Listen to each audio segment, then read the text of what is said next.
Hello students. आज हम बात करेंगे सेपरेशन ऑफ पावर्स, शक्तियों का पृथक्करण। वास्तव में शक्तियों का पृथक्करण क्या होता है, इसकी आवश्यकता क्यों हुई, इसके क्या लाभ हैं, इसके क्या हानि हैं, ये कहाँ से आए, विकास का हुआ और किसने इस सिद्धांत को प्रतिपादित किया और इसके क्या इम्पैक्ट हैं, इन सारे विषयों पर और इन सारे तथ्यों पर आज हम चर्चा करेंगे शक्तियों के पृथक्करण के। जैसा कि आप लोग जानते हैं, सरकार के 3 अंग होते हैं, जुडिशियल, एक्सिक्यूटिव और लेजिस्लेटिव। इन हिंदी न्यायपालिका, कार्यपालिका और विधायिका, ये 3 अंग होते हैं और तीनों अंग कार्य करते हैं। जुडिशियल होता है वह न्यायिक कार्य करता है, एक्सिक्यूटिव कार्यपालिकीय कार्य करता है और लेजिस्लेटिव जो होता है वो आपका कानून बनाता है। ये तीनों स्तंभ कहे जाते हैं किसी स्टेट के या किसी देश के। तो इन लोगों कभी कभी ऐसी स्थिति आती हैं किन्हीं किन्हीं देशों में कि ये तीनों शक्तियां एक ही व्यक्ति के पास होती हैं और वो उसका मनमाना तौर पे यूज करता है। और जब मनमाना तौर के यूज करता है तो लोगों के अधिकार उससे प्रभावित होते हैं और जब लोगों के अधिकार प्रभावित होते हैं तो समस्याएं उत्पन्न होती है। आज इसी बिंदु पे हम लोग विस्तृत चर्चा करेंगे कि what is separation of powers. जैसा कि आप अर्थ से ही जाने, सेपरेशन ऑफ पावर यानी शक्तियों का पृथक्करण होना चाहिए। एक ही प्राधिकारी या व्यक्ति के पास तीनों शक्तियां नहीं होनी चाहिए। और सर्वप्रथम इसका ओरिजिन जो है मॉन्टेस्क्यू द्वारा, ये अपने एक बुक स्पिरिट ऑफ लॉ जो 1748 में आई थी, उसी के माध्यम से मॉन्टेस्क्यू ने उसमें सेपरेशन ऑफ पावर के बारे में बताया था। अब इसके विकास में अब डेवलपमेंट कैसे हुआ तो आई। दरअसल बात यह है कि इसमें बहुत ही एक रोमांचक घटना है। यूँ कहिए कि जो सेपरेशन ऑफ पावर है यह एक भूल, भ्रम या कन्फ्यूजन में आ गया। वास्तव में सेपरेशन ऑफ पावर था ही नहीं, जिसको देख करके मॉन्टेस्क्यू ने अपने पुस्तक द स्पिरिट ऑफ लॉज में लिखा, जो 1748 में प्रकाशित हुई थी। मैं आपको बता दूं कि मॉन्टेस्क्यू जो था वो फ्रांस का रहने वाला था और वह ब्रिटेन में गया। वहाँ की व्यवस्था को देखने, वहाँ के कानून व्यवस्था को देखने, और वहाँ पर जब जाके उसने देखा, और 18वीं शताब्दी में गया था वहाँ पे, आपको बता दूं, तो वहाँ पे जो स्वतंत्रता और कार्यपालिका पर विधि का शासन का नियंत्रण देख करके बहुत प्रसन्न हुआ वह। और उसने देखा कि किस प्रकार से कोई भी छोटा सा अदना सा व्यक्ति अगर किसी प्राधिकारी से, बड़े बड़े तुर्रम खान भी अगर उसके अधिकारों का उल्लंघन करते हैं तो वह न्यायालय के माध्यम से उसका गहन जांच करवा सकता है, उस पर वाद दायर करके उस पर रेमेडी प्राप्त कर सकता है। यदि उसको अवैध ढंग से जेल में डाल दिया गया है तो वह रिहाई की मांग कर सकता है कानून के द्वारा। तो यह देख करके बहुत अचंभित हुआ, क्योंकि यह विधि शासन के एक आवश्यक तत्व थे और वह विधि शासन को उसने देखा कि छोटा सा व्यक्ति बड़े बड़े प्राधिकारियों के विरुद्ध अपना अधिकारों के लिए सीधे न्यायालय में जाकर के रेमेडी प्राप्त कर रहा है। और वह एक कोई भी व्यक्ति, छोटा सा व्यक्ति, गरीब से गरीब व्यक्ति, वह सरकार का आलोचना कर रहा है और उसको पूरी तरह से स्वतंत्रता है। वो किसी प्रकार से सरकार के योजनाओं के, उसकी नीतियों का युक्तियुक्त आलोचना करने के लिए स्वतंत्र था और कर भी रहा था। और ये सब देख करके बहुत अचंभित हुआ और मंत्रमुग्ध हो गया, बहुत खुश हुआ, क्योंकि उसी समय फ्रांस में दमन चक्र चल रहा था। दमन चक्र मतलब बहुत मारपीट, लोगों को अवैध तरीके से जेल में ठूसा जा रहा था, लोगों के अधिकारों को हनन किया जा रहा था, मारे जा रहे थे। किस कहने का मतलब यह था कि उस समय फ्रांस में 18वीं सदी की जब मैं शुरुआत होती है, उस समय फ्रांस में स्थितियां बहुत ही बद से बदतर थी, क्योंकि वो तीनों शक्ति जैसे मैंने आपको बताया, जुडिशियल, एक्सिक्यूटिव और लेजिस्लेटिव, तीनों शक्तियां एक ही प्राधिकारी के पास थी फ्रांस में, और लोगों को बोलने की स्वतंत्रता नहीं थी। अगर कोई भी व्यक्ति स्टेट के विरुद्ध या राजा के विरुद्ध अगर कुछ भी बोलता था तो उसके साथ अनैतिक व्यवहार किया जाता था, मारा जाता था, पीटा जाता था, और उसको जबरदस्ती जेल में ठूस दिया जाता था। अब बात यहाँ हुई, लेकिन अगर मैं इस बात कहूँ कि अगर आप ये पूछेंगे तो क्या आप कैसे कह सकते हैं कि जब वो ब्रिटेन में गया तो सेपरेशन ऑफ पावर था या नहीं था, आप किस प्रकार से कह सकते हैं? तो उससे संबंधित हम आपको बताते हैं कि वास्तव में उस समय और आज भी वहाँ पे सेपरेशन ऑफ पावर का कोई प्रावधान नहीं है, क्योंकि वहाँ की जो ब्रिटेन की जो पार्लियामेंट है वह सुप्रीम है। उसका जो कानून है, अगर कोई कानून जो बनाती है वहाँ की पार्लियामेंट, तो कोई भी व्यक्ति, प्राधिकारी या यहाँ तक सुप्रीम कोर्ट वहाँ का, उसको लागू करने से मना नहीं कर सकता और ना ही उसको अवैध कर सकता है। यानी, और एक कहावत भी है सुप्रीम कोर्ट के बारे में कि वहाँ का सुप्रीम कोर्ट और भारत के सुप्रीम कोर्ट में अगर हम तुलना करते हैं तो भारत का सुप्रीम कोर्ट अगर संविधान के विरुद्ध में कोई भी ऐसा कानून पार्लियामेंट बनाती है तो वह अवैध घोषित, असंवैधानिक घोषित कर देता है। लेकिन वहाँ की जो पार्लियामेंट है वह अगर कोई कानून बनाती है तो वहाँ के सुप्रीम कोर्ट को मानना ही होगा। तो यानी वहाँ का पार्लियामेंट के बारे में कहा जाता है कि वह लड़का को लड़की और लड़की को लड़का नहीं बना सकती, बाकी सारा काम कर सकती है। ठीक। अब प्रश्न ये उठता है कि कैसे वहाँ पे सेपरेशन ऑफ पावर है, नहीं है, आखिर में क्यों नहीं है? तो मैं आपको बता दूं कि ब्रिटेन में जो पार्लियामेंट है, एक हाउस ऑफ कॉमन है और एक हाउस ऑफ लॉर्ड्स है। तो हाउस ऑफ कॉमन की सहायता के लिए हाउस ऑफ लॉर्ड्स काम करती है, यानी विधियों के निर्माण में उसकी सहायता करती है। हाउस ऑफ लॉर्ड्स जो है, हाउस ऑफ कॉमन्स की विधियों के निर्माण में पार्लियामेंट जो है वह उस समय किसी व्यक्ति को डायरेक्ट पार्लियामेंट के द्वारा ही किसी व्यक्ति को सजा दे सकती थी, अपराधी घोषित करके, जिसे बिल ऑफ अटेंडर कहा जाता था। लेकिन वर्तमान समय में ऐसी स्थितियां भी नहीं है, लेकिन इसका मतलब ये नहीं है कि उससे यह शक्तियां छीन ली गई हैं। इस समय भी उसके पास वही शक्तियां हैं। अगर वो चाहे तो किसी व्यक्ति को अपराधी घोषित करके उसको दंडित कर सकती है, जेल में डाल सकती है। अब हम बात करते हैं कि वास्तव में वहाँ पे सेपरेशन ऑफ पावर जो है, जुडिशियल, एक्सिक्यूटिव और लेजिस्लेटिव अलग अलग हैं या नहीं, और कितने एक दूसरे से जुड़े हुए हैं, इस पे हम लोग चर्चा करेंगे। अब देख लीजिए, जो ब्रिटेन का पार्लियामेंट है उसके दो अंग है, एक हाउस ऑफ लॉर्ड्स और दूसरा जो है हाउस ऑफ कॉमन्स। जो हाउस ऑफ लॉर्ड का काम है हाउस ऑफ कॉमन्स का हाथ बटाना का मतलब कि उसमें जो कानून बनते हैं उसकी सहायता करना। और दूसरी तरफ जो है हाउस ऑफ लॉर्ड्स जो है ब्रिटेन का उच्चतम न्यायालय है, यानी सुप्रीम कोर्ट का भी काम करता है, अपीलें सुनता है। ठीक।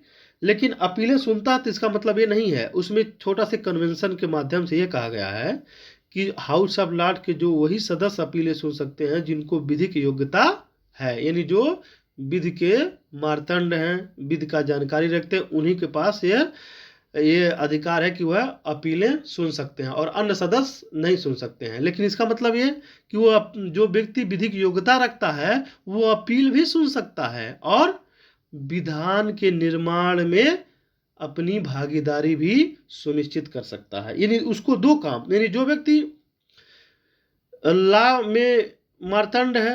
मार्तंड मतलब जानकार है, विद्वान है, या विधि के क्षेत्र में अच्छा व्यक्ति है, जानता है, तो वह सुप्रीम कोर्ट में अपीलें भी सुन सकता है। चलिए, ये तो हो गया। अब वही व्यक्ति उच्चतम न्यायालय की तरह काम करता है, अंतिम अपीलें भी सुनता है। जब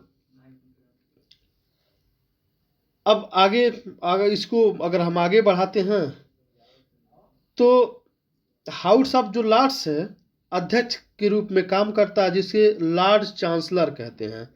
यह विधिवत्ता होने के कारण अपीलें सुनने के समय अध्यक्षता करता है, परंतु इसके अतिरिक्त यह प्रशासन का विधि का मंत्री भी होता है। अभी बताइए हाउस ऑफ लॉर्ड्स क्या है। हाउस ऑफ लॉर्ड अगर वह विधिवत्ता है तो अपीलें भी सुन सकता है, उस कार्यक्रम की अध्यक्षता भी करता है, वह प्रशासन में विधि मंत्री होता है। तो आप ये बताइए कि एक ही व्यक्ति कार्यपालिकी कार्य, न्यायपालिकी कार्य और विधायी कार्य, ये तीनों काम करता। वही जो हाउस ऑफ लॉर्ड का जो चांसलर है, लॉर्ड चांसलर, विधियों बनता है उसमें जाता है, अपीलें सुनता है और विधि का मंत्री होता है। तो इसमें एक ही प्राधिकारी के पास तीनों पावर है। अब देखिए पार्लियामेंट की ये हाल है वहाँ पे। तो आप कैसे कह सकते हैं कि वहाँ पे सेपरेशन ऑफ पावर है। अब उसी को पता नहीं क्या देखा मॉन्टेस्क्यू ने, जिसने उसको सेपरेशन ऑफ पावर का नाम दे दिया। खैर, आगे बढ़ते हैं हम लोग, आगे बढ़ते हैं। अब वास्तव में ये तो ठीक है, पार्लियामेंट की बात हो गई ब्रिटेन के, लेकिन क्या वास्तव में हम वर्तमान परिप्रेक्ष्य में देखें तो क्या वास्तव में न्यायालय जो है, न्यायालय मतलब हम सुप्रीम कोर्ट और हाई कोर्ट की बात कर रहे हैं, तो क्या न्यायालय वास्तव में केवल न्यायिक काम करते हैं? न्यायालय का यही काम है कि लोगों को समस्याओं को सुने और उन पे युक्त विचार करके निर्णय दे, बस काम खत्म। लेकिन आपको पता होगा कि भारत के न्यायालय अभिलेख न्यायालय हैं। हाई कोर्ट और सुप्रीम कोर्ट के जो निर्णय आते हैं उसके नीचे वाले न्यायालय पे बाध्यकारी होते हैं। यदि सुप्रीम कोर्ट कोई निर्णय देता है तो समस्त हाई कोर्ट और उसके अधीनस्थ सारे न्यायालयों पे बाध्यकारी होते हैं, और हाई कोर्ट अगर कोई निर्णय देता है तो उस राज्य के सभी अधीनस्थ न्यायालयों पे बाध्यकारी होते हैं। तो क्या ये जो बाध्यकारी निर्णय होते हैं, अगर उसके बाद में उसी अधीनस्थ न्यायालय में उसी तथ्य पर और उसी समस्याओं पर अगर कोई निर्णय आता है तो उसका लोग शरण लेते हैं कि न्यायालय ने इस मामले में ये कहा, इसी आधार पे मुझे भी यह अधिकार मिलना चाहिए। तो यानी यहाँ पे विधि का रूप लिया कि नहीं लिया? विधि का रूप लिया ही है। अब ये बताइए, तो यहाँ पे भी तो कहीं न कहीं न्यायालय विधायिका की काम कर रही हैं, विधियाँ बनाने का काम कर रही हैं, विधियाँ बनाने का काम कर रही हैं। अब विधियाँ तो आर्डर दे रहे हैं ना। तो आप अगर आपने पढ़ा होगा अनुच्छेद 13(3) में order, ordinance, rule, regulation, notification, custom usage bylaws, अगर ये सारी की सारी विधियाँ मानी जाएंगी और न्यायालय भी डायरेक्शन देता है, तो कहीं न कहीं इस समय भी पूरी तरह से सेपरेशन ऑफ पावर को लागू करना मुश्किल है। और अगर हम भारत के परिप्रेक्ष्य में देखें तो बहुत सारी ऐसी प्रसंगतियां हैं जो पूरी तरह से सेपरेशन ऑफ पावर को लागू नहीं करते हैं। फिलहाल भारत के संविधान में अनुच्छेद 50 जो है वह कार्यपालिका, विधायिका और न्यायपालिका को अलग करने के लिए कहता है कि न्यायपालिका, कार्यपालिका और विधायिका के तीनों को अलग करने का प्रयास करेगा। ठीक। और मैं एक जानकारी और बता दूं, और इसका प्रयास जब 1973 में आपका CRPC बना तो उसमें इसका पूरी तरीके से पालन किया गया कि बहुत सारे ऐसे शक्तियाँ थे जो DM और SDM, यानी कहने का मतलब यह है कि एग्जीक्यूटिव जो ऑफिसर थे, प्रशासनिक अधिकारी लोग जो थे, उनको बहुत सारी न्यायिक शक्तियाँ प्रदान की गई थी। अब बहुत हद तक यानी समाप्ति के कगार पे थी। और CPC में देखिए, जब CPC निर्माण होने के पहले उसमें नियम बना सकती थी हाई कोर्ट, या सुप्रीम कोर्ट, और इस समय भी हाई कोर्ट के पास ये अधिकार है कि नियमों में परिवर्तन कर सकता है सीपीसी के ऑर्डर में, तो इस समय भी है। तो कहने का मतलब ये है कि शक्ति पृथक्करण का जो सिद्धांत है ब्रिटेन को देख करके मॉन्टेस्क्यू ने बनाया, और ब्रिटेन में वास्तव में मॉन्टेस्क्यू ने जो देखा वास्तव में भूल और भ्रम थी, उसने देखा नहीं। और उसी का, ये तो ब्रिटेन की बात हो गई, अब हम बात करते हैं अमेरिका की, क्योंकि अब शक्ति पृथक्करण का जो अगर शुरू में देखा जाए सबसे अधिक प्रभावशाली रूप से अगर कोई लागू किया है तो पूरी तरह, ये तो मैं नहीं कहता कि पूरी तरह से शक्ति पृथक्करण ही है, लेकिन अगर अधिक प्रभावशाली रूप से अगर कोई लागू किया है तो आपका यूनाइटेड स्टेट अमेरिका, संयुक्त राज्य अमेरिका ही है। अब संयुक्त राज्य अमेरिका के संविधान निर्माताओं पर मॉन्टेस्क्यू के इस जो बुक था द स्पिरिट ऑफ लॉ, उसका बहुत बड़ा असर पड़ा, और संविधान बनाने वालों ने इस सिद्धांत को ध्यान में रखते हुए विधायी शक्ति को कांग्रेस में निहित किया, कार्यपालिका शक्ति को राष्ट्रपति में निहित किया और न्यायपालिका शक्ति को सुप्रीम कोर्ट में तथा अन्य संघीय न्यायालयों में निहित किया। इस प्रकार शासन शक्ति के इन तीनों अंगों को विभिन्न और समन्वित संस्थापकों में वितरित करने का तात्पर्य समझा गया कि इन संस्थाओं में कोई भी अन्य दो को सुपुर्द की गई शक्तियों का प्रयोग नहीं करेगा। यानी अगर इसमें कहा गया कि अगर कोई शक्ति कार्यपालिका के प्राधिकारी को दी गई है तो उसको न न्यायपालिका यूज करेगी और न ही विधायिका यूज करेगी। इस प्रकार से व्यवस्थाएं बनाई गई।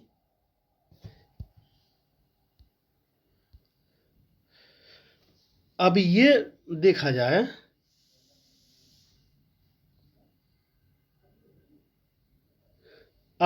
जाए कि क्या वास्तव में जो अमेरिका का संविधान है क्या पूरी तरह से सेपरेशन ऑफ पावर को लागू किया है, ये कहना उचित नहीं होगा। अब एग्जाम्पल ले लीजिए, संविधान ने ही सीनेट को, ये जो सीनेट आप देख रहे हैं यहाँ पे, ये सीनेट, संविधान ने ही सीनेट को, जो वहाँ का ऊपरी सदन है, संधि करने या युद्ध छेड़ने के विषय में सलाह और अनुमति देने का अधिकार दिया है। राजदूतों और अन्य कई वरिष्ठ अधिकारियों की नियुक्ति के विषय में सलाह और अनुमति देने का अधिकार दिया है। एक काम जो आपका एग्जीक्यूटिव का है।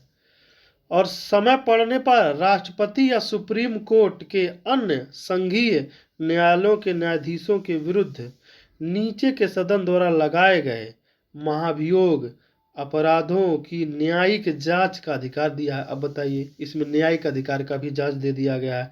इसके अतिरिक्त साधारण विधि के प्रचलन में विशुद्ध रूप से पृथक्करण संभव नहीं हो सका। अब इतना करने के बावजूद भी ये पृथक्करण नहीं किया जा सका है कि पूरी तरह से पृथक्करण किया जाए कि वास्तव में क्या है, कैसे है। खैर,